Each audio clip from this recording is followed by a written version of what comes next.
तो आपको गोली मार दी जाएगी। यही हुआ है कल कश्मीर में। जम्मू कश्मीर का पहलगाम, जिसे धरती का स्वर्ग कहा जाता है, खून से लाल लाल हो गया है।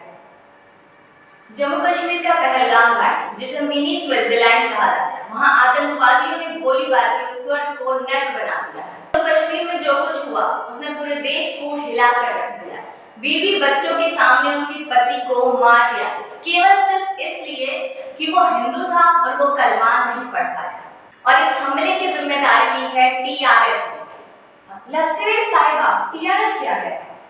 टीआरएफ एक संगठन है जो लश्कर-ए-तैयबा का ही हिस्सा है। लश्कर-ए-तैयबा पाकिस्तान की खुफिया एजेंसी है जो आईएसआई से ट्रेनिंग, फंडिंग सारे कुछ आईएसआई में प्रोवाइड करता है।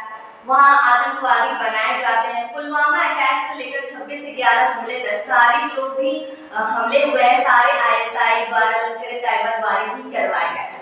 मुझे ये बताइए, जो ये पाकिस्तान की खुफिया एजेंसी है। जी, मुझे ये बताइए, अभी जो हमें खबरें मिली हैं उसमें हमें हमारा यही कहना है कि पाकिस्तान का ही इसमें मतलब हाथ है। आपको क्या लगता है? क्योंकि पाकिस्तान ने तो ये साफ-साफ मना कर दिया कि इनका इस हमले से कोई लेना देना नहीं है। सबसे पहली बात तो जो दो आतंकवादी आदिल शेख एंड आसिफ जी, दोनों मुस्लिम हैं जी।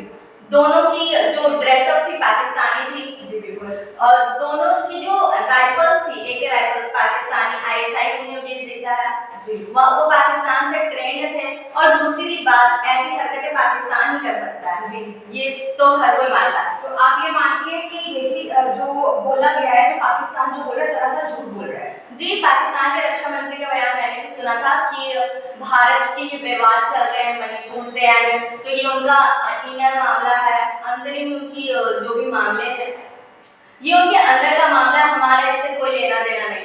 तो पाकिस्तान ऐसा डर के कर रहा हो। और आपको ऐसा क्यों लगता है कि वो डर के ऐसा कर रहा है? क्या इसके पीछे कोई वजह है?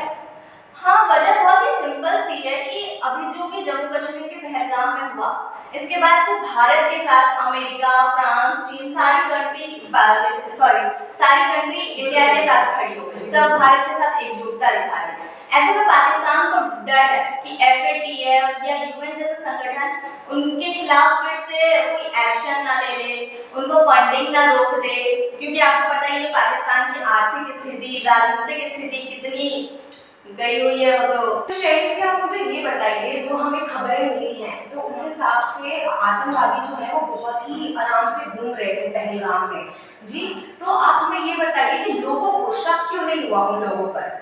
और लोग बहुत ही एंजॉय कर रहे थे। वहाँ पे टूरिज्म है, वहाँ पे टूरिस्ट स्पॉट है, वहाँ पे लोग एंजॉय कर रहे थे। आपको ऐसा क्यों लगता है कि वहाँ पे मतलब ऐसे लिबास में आना, कैसे लिबास में आए होंगे वो? आपको ऐसा क्यों लगता है कि लोगों को बिल्कुल भी शक नहीं हुआ एक बार भी, एक पल के लिए?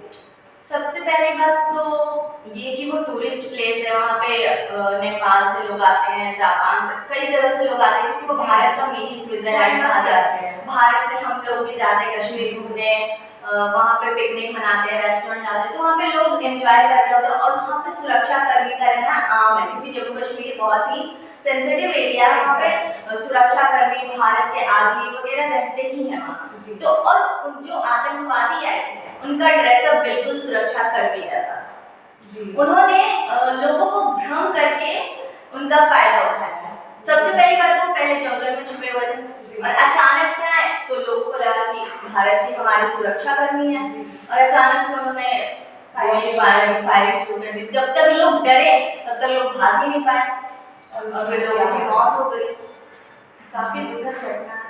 काफ़ी दुखद होता है। मैं जानती हूँ कि काफ़ी लोगों को बहुत शॉक भी लगा है इंडिया में, पूरे देश में। एक मामला तो आया जिसकी 6 दिन की शादी है और उसके पति की डेथ हो गई। जी, काफ़ी ऐसी सिचुएशंस भी आई हैं जहाँ पे बच्चों और बीवी के सामने उनके पति और पिता की मौत हुई है। के सामने उसके बेटे को मार दिया। जी, तो आई थिंक काफ़ी इनको ये बोला गया है कि हम आपको नहीं मारेंगे, आप जाइए मोदी के पास। तो आई थिंक ये सब काफ़ी बहुत ही ज़्यादा मतलब जैसे लग रहा है कि मतलब सोची समझी गई चाल थी ये। एक्चुअली उसने भारत की इमेज को खराब करने के लिए ऐसा किया है, कह सकते हैं, क्योंकि वो भारत का टूरिस्ट प्लेस है तो विदेश से लोग आते हैं।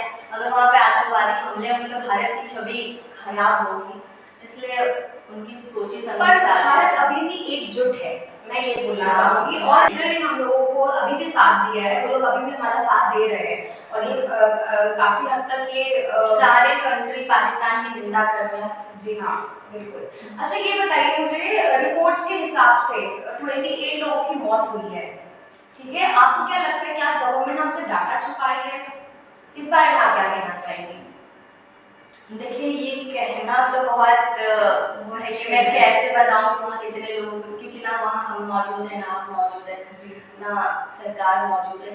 लेकिन चूँकि वो एक टूरिस्ट प्लेसेस है, तो वहाँ भारत से भी लोग जाते हैं, बाहर से भी लोग आते हैं, तो वहाँ काफ़ी लोग घूमने गए हुए हैं। जी। और ऐसे में सिर्फ 28 लोगों की मौत होना थोड़ा-सा ऐसा लग रहा है कि सरकार डेटा छुपा, और ये सरकार गोपनीयता रखती है कई मामले में, ऐसे मामले में रखती है। जी। तो इस मामले में मैं कुछ नहीं कह सकती कि सरकार कितना डेटा छुपा रही है, बट पारदर्शिता देखने को मिलेगी, उम्मीद की जा सकती है। तो आपको लगता है कि सब सही चल रहा है, मतलब अभी तक जितने भी रिपोर्ट्स आई हैं वो बिल्कुल ऑन पॉइंट है?